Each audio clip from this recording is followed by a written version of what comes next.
Hello my student, welcome to back my channel Hriday Debraj academy coaching এর পক্ষ থেকে সকলকে শুভেচ্ছা জানিয়ে আজ আমি তোমাদের সামনে শেয়ার করতে চলেছি নবম শ্রেণীর প্রথম পর্যায়ক্রমিক মূল্যায়নের ভূগোলের সম্পূর্ণ সাজেশন নিয়ে আলোচনা করব এই ভিডিওটিতে।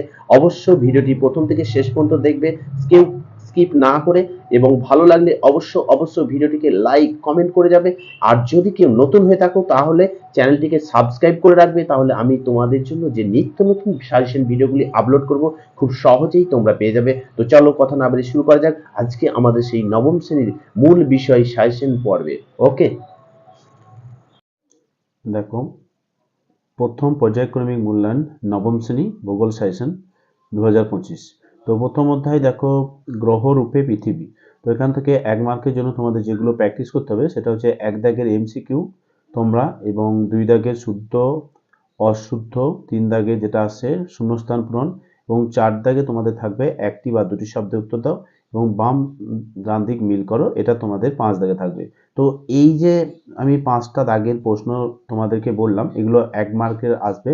তো এগুলো তোমরা টেক্সট থেকে ভালো করে খুঁটিনাটি পড়বে। এখানে তোমরা এর জন্য অবশ্যই টেক্সট থেকে ভালো করে পড়তে হবে। নেক্সট যে 2 মার্কের যেটা আছে, এখান থেকে দেখো 2 মার্কের 1 দাগে যেটা, দেখো আমি তোমাদের যে সমস্ত প্রশ্নগুলো সিলেক্ট করেছি সেটা হচ্ছে, দেখো জিওড কি, দিগন্ত রেখা কি, পৃথিবীর সর্বোচ্চ ও সর্বনিম্ন স্থান দুটি কি কি। 2 দাগ দেখো জিপিএস কি, এর দুটি ব্যবহার লেখো। তারপর 3 মার্কের জন্য যেগুলো সিলেক্ট করেছি, দেখো পার্থক্য লেখো। তো পার্থক্য যেগুলো তোমাদের করা দরকার বা খুবই ইম্পর্টেন্ট সেটা হচ্ছে বামন গ্রহ ও কুলীন গ্রহ, অন্তভাগে গ্রহ ও বহির্ভাগের গ্রহ। নেক্সট 2 নম্বর যেটা আছে, দেখো দিগন্ত রেখাকে গোলাকার মনে হয় কেন। 3 দাগে অ্যাটোথেনিস কিভাবে পৃথিবী পরিমাপ করেন। নেক্সট 5 মার্কের এই অধ্যায় থেকে যে প্রশ্নগুলো আমি তোমাদের জন্য সিলেক্ট করেছি, দেখো পৃথিবী গোলাকার আকৃতির সপক্ষে প্রমাণ দাও। 2 হচ্ছে মানুষের আবাসস্থলরূপে পৃথিবীর গুরুত্ব আলোচনা করো। 3 বেডফোর্ড লেভেলের পরীক্ষাটি বর্ণনা দাও। এই হলো তোমাদের 1 মার্ক, 2 মার্ক ও 3 মার্ক এবং 5 মার্কের সাজেশন। তো আমরা দেখব পেজ নাম্বার 2।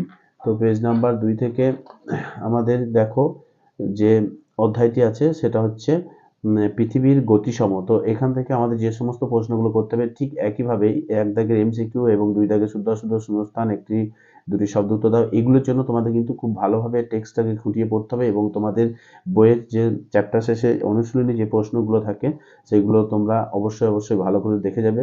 ওকে, তো নেক্সট আমি বলবো যে এই চ্যাপ্টার থেকে যে 2 মার্কের যে সমস্ত প্রশ্নগুলো তোমাদের জন্য সিলেক্ট করেছি সেটা দেখো। 1 নম্বর অপসূর অনুসূর কি, কোরিওলিস বল কি। 2 দাগ হচ্ছে ঊষা ও গোধূলি কি, ছায়াবৃত্ত কি। নেক্সট 3 মার্কের যে প্রশ্নগুলো আমি তোমাদের জন্য সিলেক্ট করেছি সেটা দেখো। 1 নম্বরে যেটা আছে, আমরা পৃথিবীর আবর্তন গতি অনুভব করি না কেন। খুব ইম্পর্টেন্ট, এটা ভালো করে করবে। নেক্সট 2 দাগে সমুদ্র স্রোতের দিক বিক্ষেপের কারণ ব্যাখ্যা করো। নেক্সট 3 দাগের আবর্তন গতির ফলাফল লেখো। নেক্সট 5 মার্কের এই চ্যাপ্টার থেকে যে প্রশ্নগুলো তোমাদের করতে হবে দেখে নাও। পৃথিবীতে কিভাবে ঋতু পরিবর্তন হয় তার চিত্র সহ আলোচনা করো, এবং অথবা পৃথিবীর আবর্তন গতির সপক্ষে চিত্র সহ বর্ণনা দাও। এই দুটি প্রশ্ন তোমাদেরকে ভালো করে করতে হবে। কিন্তু এখানে যে দুটি প্রশ্ন আছে এদের অ্যান্সার প্রায় একই টাইপের হবে, তার জন্য আমি অর লিখেছি। তো একটা ভালোভাবে করে যাও, তাহলে অবশ্যই তোমরা 5 মার্কের একটা কমন পেয়ে যাবে। নেক্সট 3 মার্কের পার্থক্য টাইপের যে প্রশ্নগুলো রয়েছে দেখো, সেগুলো হচ্ছে যে অপসূর অনুসূর, এদের মধ্যে পার্থক্য, আবর্তন গতি বার্ষিক গতি, এদের মধ্যে পার্থক্য করবে, মহাবিষুবু জলবিষুবু, কর্কট ও মকর সংক্রান্তি, ঊষা ও গোধূলি। এই পার্থক্যগুলো একটু এখান থেকে তোমরা ভালোভাবে দেখে যাবে। নেক্সট দেখো, তারপর আমাদের যে অধ্যায়টা করতে হচ্ছে সেটা হচ্ছে 7ম অধ্যায়। তো এখান থেকে আঞ্চলিক ভূগোলের আমাদের যেটা প্রথম পর্যায়ক্রমিক মূল্যায়ন হচ্ছে সেটা হচ্ছে ভারতের সম্পদ। তো এখান থেকে 1 মার্কের সেম যেভাবে তোমরা প্রথম দ্বিতীয় অধ্যায় করবে ঠিক সেভাবেই 1 দাগের তোমরা অল করবে এমসিকিউ গুলো, এবং বাম দিক ডান দিক মেলানো যে স্তম্ভগুলো থাকে সেগুলো একটু ভালো করে দেখে যাবে, এবং শুদ্ধ অশুদ্ধ শূন্যস্থান পূরণ, একটি শব্দ উত্তর দাও। হ্যাঁ, এগুলো কিন্তু তোমরা খুব ভালোভাবে দেখে যেও, অর্থাৎ তোমরা পাঠ্য বইটা তোমাদের খুঁটিনাটি পড়ে যাবে। ওকে, নেক্সট 2 মার্কের জন্য দেখো, এখান থেকে যে প্রশ্নগুলো তোমাদের জন্য আমি সিলেক্ট করেছি। 1 নম্বর কোশ্চেনটা হচ্ছে সম্পদের সংজ্ঞা দাও এবং এর বৈশিষ্ট্য লেখো। 2 সম্পদের শ্রেণীবিভাগ করে তাদের সংজ্ঞা সহ উদাহরণ দাও। নেক্সট সম্পদ সংরক্ষণ বলতে কি বোঝো, সম্পদ সংরক্ষণের উপায় লেখো। নেক্সট 4 নম্বর খনিজ দ্রব্য কাকে বলে, উদাহরণ দাও। নেক্সট দুটি গচ্ছিত জ্বালানি খনিজের নাম লেখো। 5 দাগে দেখো, সাগর সম্রাট কি, উত্তর ভারতের 3টি খনিজ তেল উত্তোলন কেন্দ্রের নাম লেখো। তলসোনা কাকে বলে, কয়লার 2টি উপজাত দ্রব্যের নাম লেখো। নেক্সট ভূতাপ শক্তি কি, এর ব্যবহার লেখো। নেক্সট 8 নাম্বার দেখো খনিজ তেলের গুরুত্ব লেখো। আর 9 নাম্বার যেটা আছে দেখো আকরিক লোহার গুরুত্ব লেখো।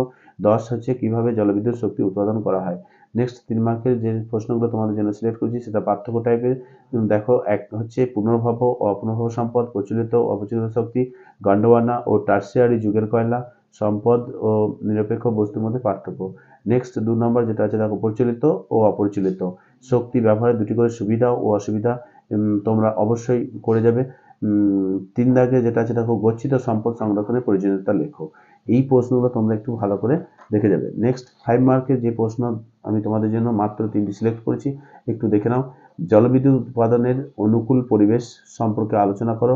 নেক্সট 2 নম্বর সম্পদ সৃষ্টিতে প্রকৃতি ও মানুষের ভূমিকা লেখো। নেক্সট 3 দাগের কিভাবে জলবিদ্যুৎ শক্তি উৎপাদন করা হয়, দক্ষিণ ভারতের কোথায় কোথায় এই শক্তি উৎপাদন কেন্দ্র গড়ে উঠেছে। এই ছিল তোমাদের প্রথম পর্যায়ক্রমিক মূল্যায়নের সম্পূর্ণ ভূগোল সাজেশন। তো এইগুলো তোমরা ভালোভাবে দেখে যাবে। অবশ্যই এর থেকে আর কম প্রশ্ন করে যাবে না, তার কারণ এটি যেহেতু সমস্ত স্কুলের প্রথম পর্যায়ক্রমিক মূল্যায়নের সাপেক্ষে সাজেশনটা সিলেক্ট করা হয়েছে, তো সকলেই কাছে আমার অনুরোধ এই প্রশ্নগুলো তোমরা অবশ্যই পরীক্ষা হলে রেডি করে যাও, তাহলে তোমাদের কোনো সমস্যা হবে না। ওকে, আজ এই পর্যন্তই। আমি পরবর্তীতে আবার নতুন ভিডিও নিয়ে আসবো। তো তার আগে একটা কথা বলে যাই, যদি কেউ এই চ্যানেলটিতে নতুন হয়ে থাকো অবশ্যই চ্যানেলটিকে সাবস্ক্রাইব করে রাখবে, তাহলে আমার নিত্য নতুন সাজেশন ভিডিওগুলো অবশ্যই তোমরা পেয়ে যাবে। ওকে।